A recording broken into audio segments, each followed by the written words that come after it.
Do you want the world to know the talents of the excluded youth? That's the question that Charlene posed at the end of her testimony. So I would like now to do a little exercise with all of you.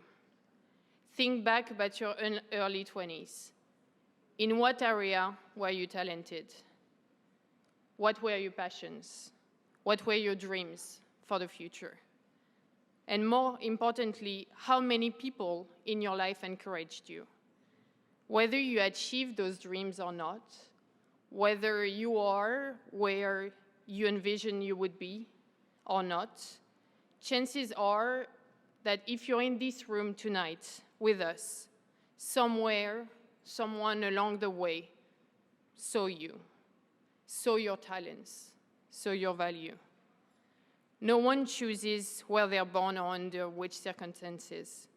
But imagine you were born somewhere else, somewhere as Charlene explained. Imagine having a burning talent and no one seeing it.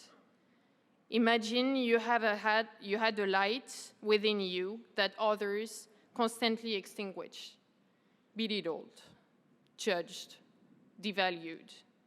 Imagine not having a person or people, family, friends, bosses, teachers, mentors, not one of them believing in you or investing in you. That belief and that investment is what you're providing to women like Charlene through LP4Y.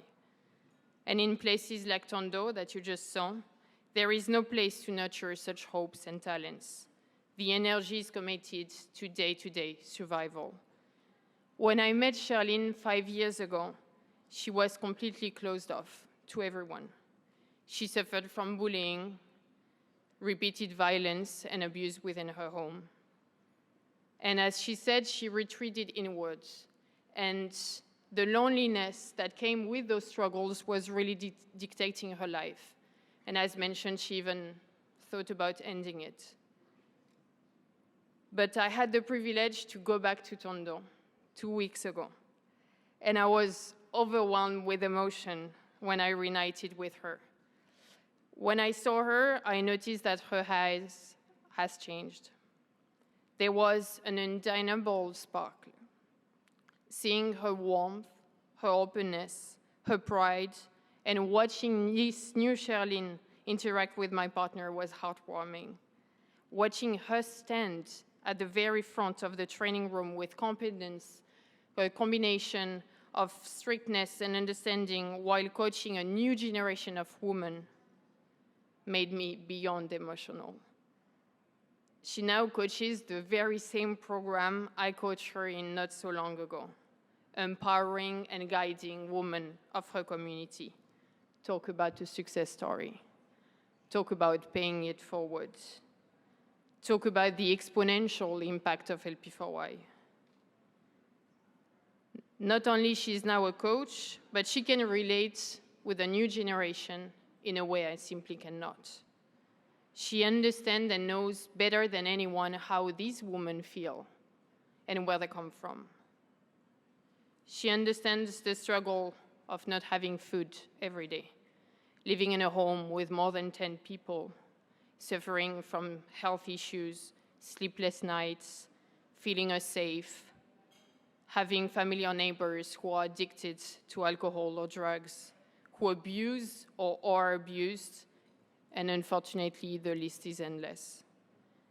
LP4Y is focusing on empowering local youth and seeing them transmitting this hope to the next generation.